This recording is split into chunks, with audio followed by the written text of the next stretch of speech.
Hi, I'm Rigger. This is Yora, and I'm losing my mind, okay? This is wild. It started out so simple, and then I fell down a rabbit hole, and I don't know if I can return from it. Oh yeah, and like, share, comment, subscribe, whatever. Oh my god, okay, so I set out to make a video asking if Jinn was once a human. It's a fun question. I'm sure I'm not the first to think of it, but that was my premise. I'd thought about it. I'd had all my ideas clear. It's something I'd thought about for a long time, and I just wanted to check back through the Lost Fable for some extra points of the idea, and then my brain exploded. So here's what we're gonna do. I'm gonna give you the Jinn was once a human theory, and then you can tumble into madness with me afterwards, okay? Alright, so Jinn was human. Why do I think this? Well, let's just get through this one. Just a happy little video. So, to establish why I'm asking the question, it comes down to how the gods have acted and how we've seen them. The relation of them to the relics is very weird, but it's a very important plot element. So, the god of darkness wipes out humanity from existence, all except for Salem, and both gods leave. At an unspecific time later, if time even applies there, in the place between worlds, the spirit of Ozma is summoned and offered the task by the god of light. Shiny Boy then creates 4 relics, each representing the ideals of man, imbues Ozma with his gift/curse of reincarnation, and he appears back in civilization. So, there's some details here. The God of Light says specifically that, in time, humans, and as we will come to discover also Faunus, will grow to walk the earth again. Now, they don't grow from seed pods, so this heavily implies evolution. Ozma reappears in full-blown society with clothing, tools, buildings, language, etc. Now, exact dates are impossible, and luckily animals were not destroyed, so it didn't have to start over from a single-celled organism. But for context, real-life science places our early primate ancestor that initially split it off to slowly become humans, that was over 40 million years ago. And that 40 million years, that was just so we looked like us. That was not including developing advanced society and buildings, etc. And if you're sitting there going, well, that's too much, and there were so many stages between them and humans, well, that's fine. Perhaps the very advanced descendant of that ape that was still not yet specifically a human was walking around, but that was still 2.5 million years before it became human. Do I think it's possible that the God of Light put Ozma's spirit into a being over 40 million years after their conversation? Yeah, why not? They're between reality. I'm sure he could just make that time feel non-existent. His consciousness would just emerge at the relevant point back into the world. And that means Salem is, well, even more justifiably enraged and incredibly, not absolutely wildly insane to the point of not resembling a human anymore. Even the much more conservative 2.5 million is unfathomable for a human mind to endure. So even if you want to use the incredibly cut down time of 2.5 million years, the God of Light still says man will grow back. So it's a lot of time, and more importantly, the God of Light either chooses to, or can't, simply summon brand new people back as he wants them. He wants them now to be without magic, without the gift of them, and they have to grow from nothing without the God's presence for that to be achieved. He says that our abilities and humanity will be restored if they return, but that leads into what I'm talking about because that's only adding things, not taking them away and making things from nothing. This will make sense in a moment, because I think it's really interesting and relevant here that the god doesn't simply just make things the way he wants them. Sure, punish Salem, but he still doesn't create something from nothing. The god of creation, sure, but he talks about humanity growing back, having been built off of ideals. He says Ozma's resurrection is not creation. Things like this suggest he really isn't the type to wave his hand and make something as complete and whole as a type of creator. He grows things from scratch to see how they will turn out. He talks about Remnant as an experiment. Of course, time doesn't matter to him, he's a god, millions of years are nothing. He challenges Oz to change mankind, meaning that the god didn't create mankind with these ideals he wants in place. He simply is disappointed his creations did not grow to hold these values on their own. But while he doesn't flat out create new life, he is more than happy to modify life, to build off of the foundation, which is why the punishment for Salem is what it is. He didn't create hell for her in a pocket dimension and just banish her there. He modified her, imbued her with something new. He changed her to fit his purpose. He made her immortal. Then, when he needed someone to face her, he called on Ozma, probably because of his connection to Salem, and then also modified him accordingly. He gave Oz a new power as well. He didn't create a new person from nothing who'd do exactly as he asked and how he wanted it and sent them to combat Salem. Now, whether this is because he can't or because it's simply he chooses not to do things like that, it really doesn't matter. We can take it as a pattern of behavior. Seeing as this is the only episode focusing on him, we can take this pattern as a good example of how he approaches things, meaning it's not unfair to take this line of thinking, the logic he uses and the way he does things, and apply them to how he would do other things. It's making fair judgments on the character for him we have. Then, he creates the relics. Now, it makes sense that for the Relic of Knowledge, and possibly others, that you need something to interact with. You can ask the lamp a question, and it could just answer back in a booming god voice, but no, it actually is reasonable that you provide a being to communicate with, who can answer your questions, explain the rules, etc., and is also inviting if you want it to be used. But even then, it's a little odd just how much personality JINN has, right? She says she's a being created by the God of Light. Okay, but in a way we all are. So even if she was a person and then made into this, it would also count as a being created by the God of Light. So you can debunk that statement a couple of ways without her actually lying to you. Now, why would JINN have such a personality? She's kinda bubbly, kinda jokey, maybe a little flirty, she has sass, she gets entertained by things. Even all of her drawn poses and her dialogue, they have personality. Why? Well, it'd make sense to me that Stag Daddy did what he's always done and built from an existing piece. Rather than create JINN out of nothing, he summoned the spirit of someone past and he made them either a similar offer, live on in the world, know everything but you're bound to this. Now you might say that's a horrible deal, and yeah it is, but literally everyone's deal sucks. Or, if you want to be darker and actually more likely, these gods are also fond of one other thing: punishment. We've seen this god is not above very harsh, possibly eternal punishments. But my point is, the God of Light has never shown or talked about creating something as full and complex, as fully formed as a person. Humanity and its ideals are grown and develop naturally. Where he needs an agent, he takes an existing person and personality and builds off it. So why would he invent a sassy, well-endowed spirit who can seemingly choose some of her own rules and when to apply them, a fully formed being with personality, and make that what you talk to?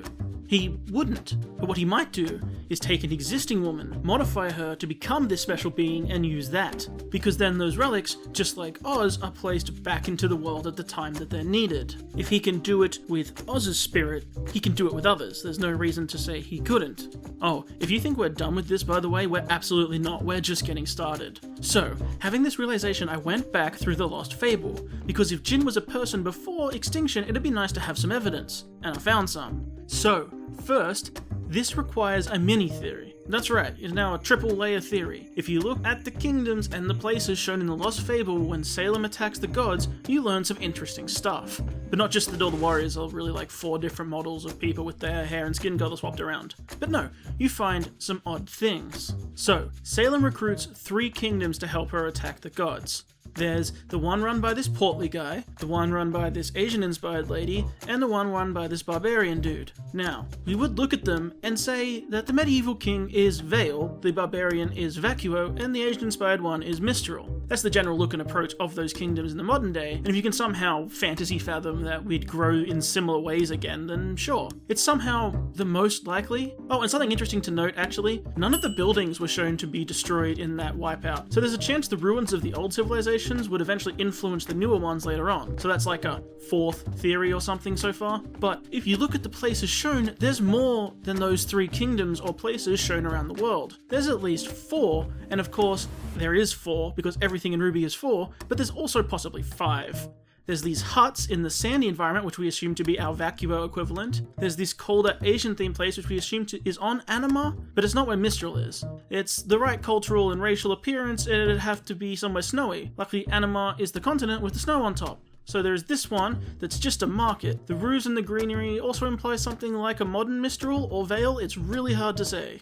Oh, and before we proceed, I'm excluding Dragon Country. Well, it's obviously bad in one way or another. It's totally where Salem's base is, I'm pretty sure. I mean, we all are. But even if not, it's obviously bad, although it totally is. And that's probably where the, God of Darkness's base is. There's a skeleton on the door. No one's building there. So the simple density of Grimm spawning should keep most people away. I mean, Salem is Salem, but like Crow tells us, the logical places that are safe from Grimm all over the world are in short supply, and that'll always be where you tend to make a settlement, and some of those natural advantages of land won't change even over over millions of years, so they'd be similar to today. Sure, the half destruction of the moon and the massive impacts all over the globe would probably have altered the shapes and things a little bit, but in general, you get the idea. But back to the kingdoms, the last two are actually the first two shown. Now, it cuts quickly from one to the other, but it's not clear if they're the same place or not. Yes, they both have castles and knights, but the color schemes and weaponry aren't actually a match, though they are the same style. However, the first one, you can see the mountain where the god of darkness's attack emanates from, and is presumably where the fountain of life is. The second you see is maybe this Greek-looking king sort of guy, and he can't see mountains. He sees rolling hills. So there's a good chance these are actually not the same place. Also, let's not rule out that one of these places might be on the island that is now Menagerie. But it's half desert and full of dangerous wildlife, but we can't rule it out. People do still choose to live in Australia. I am evidence of this. These last two are actually the most interesting. One of them is right by the Fountain of Life, and it seems pretty stocked up with guards, so they're not attacking the gods. You don't send all your troops, sure, but more than the others, there's a lot of military on display here, and their would-be target is right in front of them. It would be the biggest battle ever seen, so you'd be sending a lot of troops if you were going, and it makes sense that the place literally right next door to the God of Light probably doesn't want to fight them. Not to mention, none of the people at the battle resemble these soldiers in any way. Then there's this one with the, again, I'm just calling him kind of Greek guy. I'm just noting that given these gold-crested guards and his stance, he seems like a ruler, and he's not attacking God either. The other leaders of the attackers went with them, so this implies that the whole world doesn't attack the gods. Animation restraints aside, this isn't all the armies of the world, and Salem actually confirms it, saying she'll tell the rest of the world of this massacre and build a new army. So she didn't get everyone, just these three. So then this led me to study all of these images and try and find out where JINN might have come from. Now, this was near impossible. My only real point of attack was to study JINN's clothes. At this point you now say, what clothes?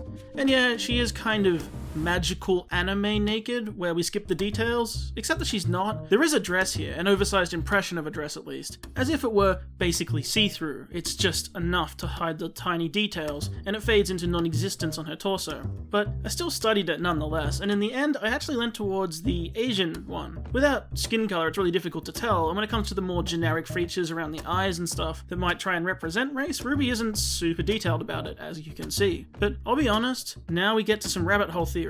This human JINN image, it's just one I traced from the JINN concept and using the clothing from the statue in Mistral. And it did come out rather Kim Kardashian-y, unfortunately.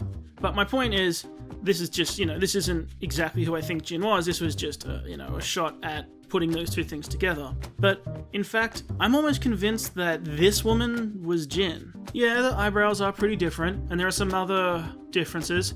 But, I mean, to be fair, this is contained in a slim, tight dress, and this isn't. She has a lot of dark hair if she were to let this all down, too. If you basically took her clothes off, and she was, shall we say, quite tightly contained within it, and then we let all her hair down, put on some lipstick, and, changed her eyebrows, they'd be pretty much the same. Now you're probably saying that seems like a stretch, and that's a lot of things to change in a very sort of simplistic show that's, entirely different character looks. I mean, you could also say that the God of Light took some liberties when he changed her in her design, recovers a little bit of this, and I'd actually assume that he might have, and that explains the pointy ears and the blue. To try and not let on to the humans that might be using this that she is a trapped spirit in there. Because, it might not help his hope for a united humanity if those using the relics realized that they were people trapped in there by those old gods. And saying they either can't tell the humans of their situation or have been instructed not to fits the god's ability, I'm pretty sure. Why do I think this? Well, as far as people you may want to punish, then these three would be on the top of your list. And conveniently, there's a crown for Vale, a sword for Vacuo, and well, I guess there's no lamp. Except that there is! It's on her dress, in her patterning. It's totally the lamp. It's not exact, but it's super close. Ring on top, check. Bulb in the middle, check. Impressions of the cone edge on top, check. Little wings on the bottom, check. It even comes down to a point, check. It even has the little spines on the top, check. The crown isn't the same crown, and the sword isn't the same sword, but they are a mix of all their designs. In fact, the sword's multi-grip part of the handle actually looks the same as this guy's beard. All of them have the abundance of gold that they're wearing, and it sounds like a godly irony to me to trap them, therefore, in that gold. Both the Mistral woman and the portly king are covered in intricate patterning that can become the gilded designs on all the relics. All we need now is a staff. Wait, we don't have one. Oh, well, yes we do. This entire problem was built around one. So we have all 4 items, 3 of which belong to people who you could deduce are from the kingdom that those relics will then later be housed in. We have the gold. We have 3 souls to be punished. All we're missing is a shiny blue gem and a 4th soul. I can't give you the 4th soul. I actually do have nothing there. I really don't know. But I do have the blue because it's been right in front of us all along. It's Salem's gems. Combine all these elements, you have these 4 items. You have all of their influences and their designs and the people to be punished all locked away inside a representative of Salem so they don't forget what they did. I'm not convinced that this isn't the case. In fact, I'm tempted to say done right here. It's so good. And we don't know this lady's character. She seems composed, sure, but she was meeting an immortal about killing God. She might be sassy and flirty. This guy could certainly fit the destruction style with his attitude. And this guy in the back, he looks unsure, wondering about the right choice to make perhaps. But we spiral even deeper into this rabbit hole. Because whether or not it is her trapped as JINN, I bet she's from wherever this guy is too. These rolling hills could be anywhere, but it sure could also be Mistral Land. Why do I think that? Well, they just happen to use this gold chain imagery everywhere. Yes, JINN being in chains is a bound to the lamp metaphor, and a genie reference. It's also a knowledge reference because you can free your mind, break free the chains. But this woman has very long black hair. She wears gold across her head. She wears gold cuffs on her bicep. She has gold cuffs on her wrists, round gold earrings, and gold chains around her hips. It's so close to perfect. I really just want to stick a pin in this as its own theory. All that's missing is a last soul to be punished, or just one relic doesn't have one. But that's like, what, 5 theories or something now this episode? Now, I have seen how all the bits of JINN also make the lamp. I didn't notice that myself, I saw that elsewhere, and it's true. But this lamp came after these people, so it's still before JINN.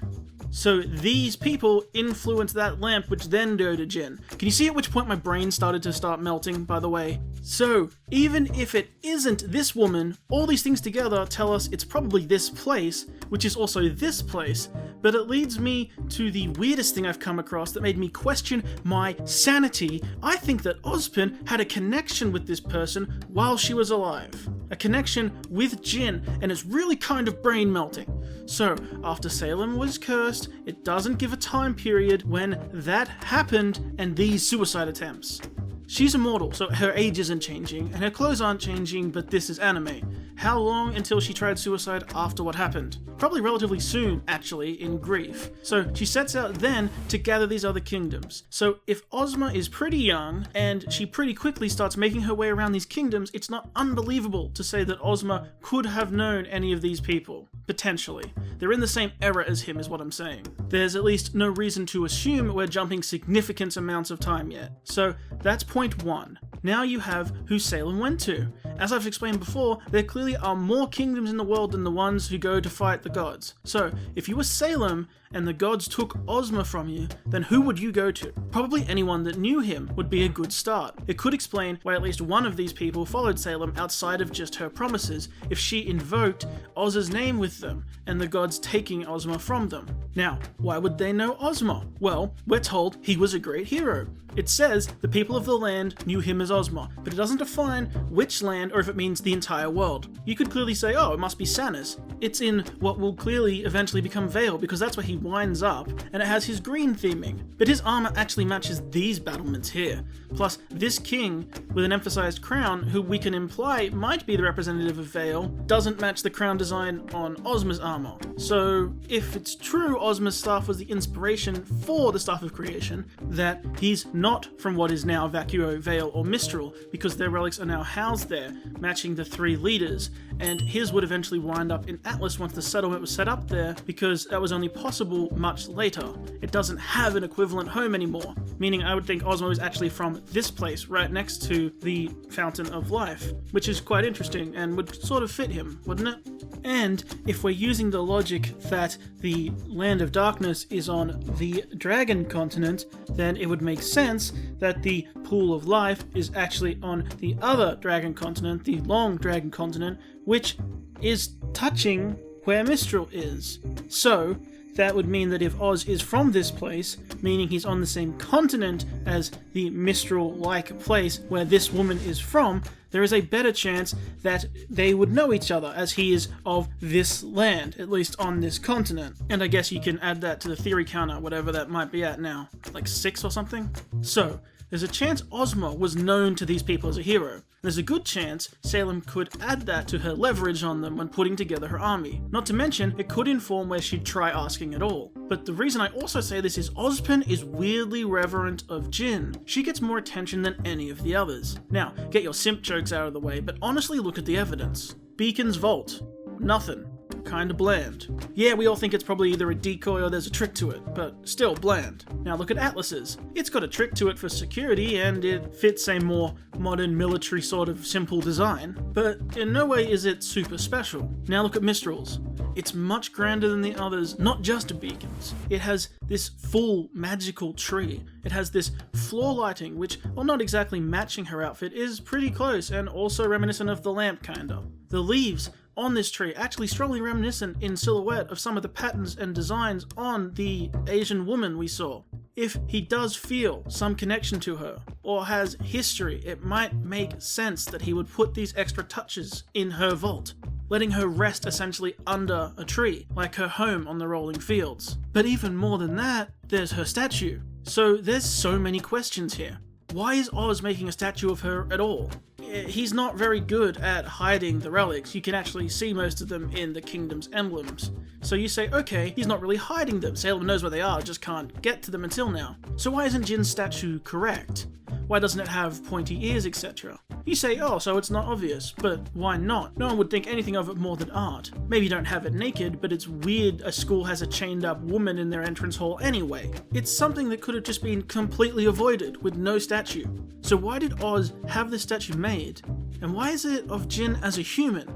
Now, you also might say that even if this was the case, it doesn't look like this woman I talked about earlier, and you're right, it's not exactly her. And like I said, there's a chance that it's not her, it's just someone from her land. But either way, it seems Oz is remembering that JINN is a person. There's no real reason to do this otherwise. It doesn't look like JINN, but it easily could. It exists at all, and it doesn't have to. It's specifically JINN, but as a human, and with slight tweaks to her jewellery. More akin, perhaps, to what she may have worn as a human rather than the lamp's binding replacements.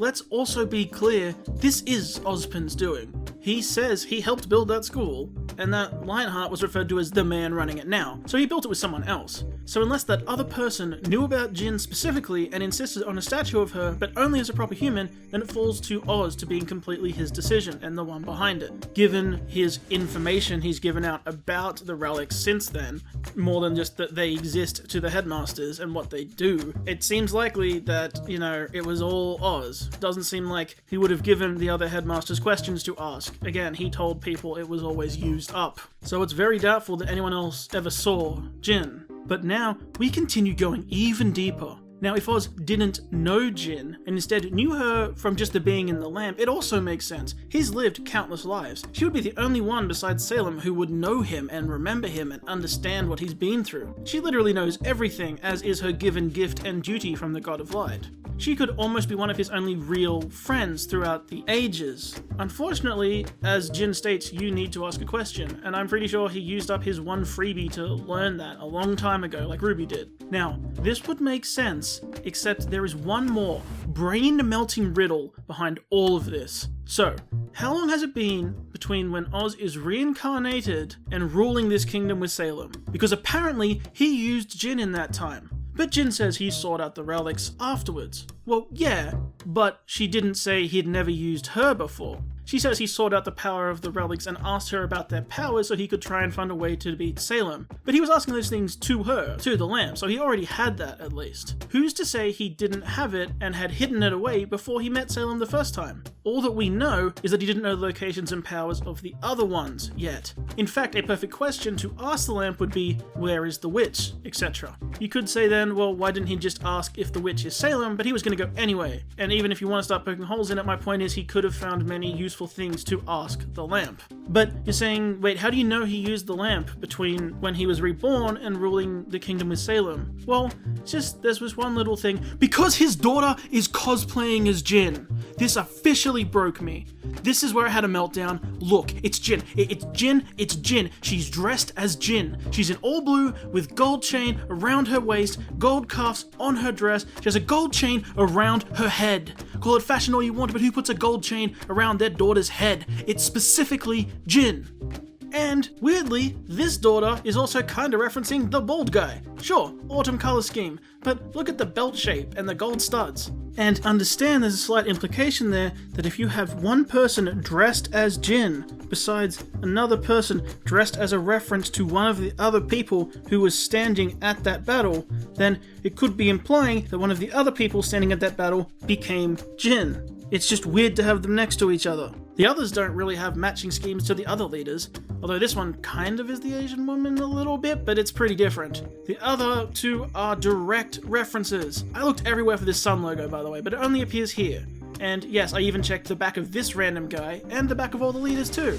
So, his daughter, be it the maiden or not, is specifically dressed as the lamp version of JINN, which is so weird. One other thing you could say is that maybe it's like a weird fashion of the time, except JINN and the gods came from a time before that, so it would either be a fashion that Oz and Salem brought back into popularity for some reason from the time before, and JINN just happened to get modeled after that fashion choice for some reason. It doesn't make any sense. Like, why? Why do that? All I can think is either it's a reminder to himself about the relics, which he can't really forget anyway, or this is another reference to him perhaps knowing the real JINN beforehand and feeling bad about it. It's not Salem's doing, she's never seen Lamp era JINN. At all. She wouldn't get it. Maybe she would get it if he dressed her as human JINN because she might remember that person. Oh god, my grey matter is melting. Because lastly, there's her name. This is another weird one because we hopefully know, like as people, that jinn and genies have their roots in Arabian mythology and Islamic mythology.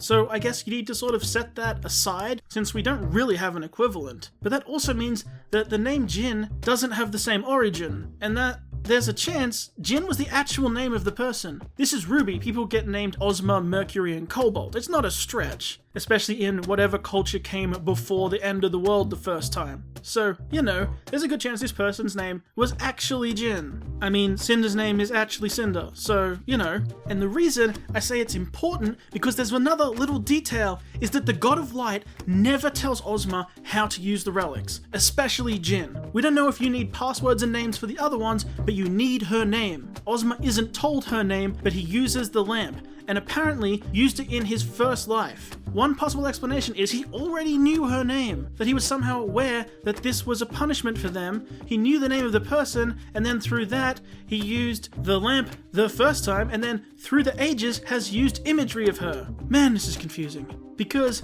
there's also the chance that even if JINN herself was human, she might not remember being human. That the punishment was to essentially be mind wiped. Just your personality and duty, and then you're stuck in the lamp. Perhaps her memory restored once it's all over, and Ozma feels really bad about that. I don't know. He can't hold a full-on conversation with JINN due to the restrictions of her duty, or at least that's the impression that we get from their interactions with RWBY. But actually, it's more likely that the God of Light simply does not allow the spirits to tell humans who they are. I'd lean much harder on that explanation. And in fact, if you want even more metaphorical imagery of that, remember that chain imagery we talked about? Breaking chains, freeing your mind? Notice that the one chain on JINN that isn't loose is the one around her head. The one around her mind, it's still locked.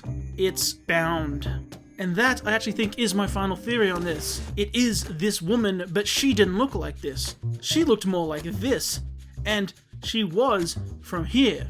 She looks like this in the vision because the God of Light trapped these people's spirits as punishment for playing a role in being the ones who attacked them, and now they are the relics, and because of how bad it looks, he magically imposed that humans can't know about the situation, so as not to scare them. So he augmented their appearance to be less human when they appear to us, which is the reason for the pointy ears and the blue everything, and then Jinn's vision is obfuscated. It's tweaked. This woman doesn't exist. It's actually this woman, who is Jinn. Because the question had nothing to do with specifically this woman who is Jinn. Instead, she simply had to appear in the vision, so because of the God of Light not wanting people to put this together and find the truth, Jinn doesn't appear like herself in the vision. But there are signs like this lamp motif that perhaps Jinn is putting in to try and get the message out. It's why this woman, who I deduced could be from this place, doesn't match these people. In fact, she doesn't even match her own guards. The theming, the colors, they're all wrong for her guards. Why?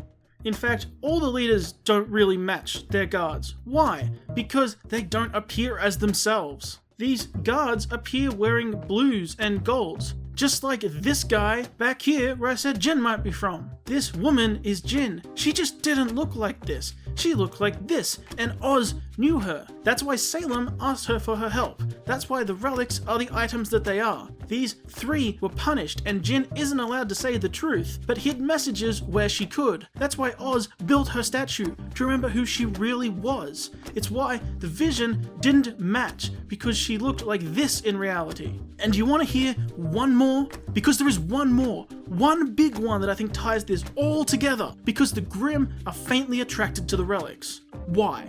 People say because, oh, they were also made by the God of Darkness too? I mean, maybe, but I got a better one. Why would the Grimm be attracted to them just because the gods made them? Kinda random. But there is one thing Grimm are attracted to. Perhaps they're faintly attracted to the relics because maybe they have deeply depressed and punished souls locked in them. Magical beings whose existence is a punishment. Negative emotions, anyone? I need a nap and like 6 shots of whatever's your strongest. We now reach the end. Did I answer everything neatly? No, it's impossible.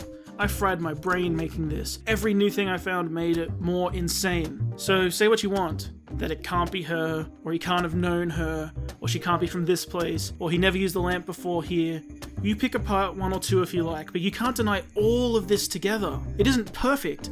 It's messy, but there is just too much that does add up to equal nothing. I'm almost positive Jinn was human. And I'm really, seriously, strongly leaning towards it actually being this woman, and them being punished, just like Salem. The only difference is they brought back their spirits like they did Oz. There's just too much about where the items come from, the exact ones they picked, the designs and locations. I'm so sure Ozpin feels something about Jinn. I feel like he knew her as a human. There's room for it with all these things. But even if not, he clearly has some strong connection to her. This may not be a complete theory. This is insanity with loads of evidence to support it. I'm tired. Surely you're tired. But there's something here. Maybe the only way we'll ever know the truth is if we get to ask Jinn ourselves. Until next time, remember, if you ever do actually find a real fountain of knowledge to drink from, don't forget to bring 2 big cups. Anyway, my name is Rigger. Hope you have a wonderful day, and I hope I did alright.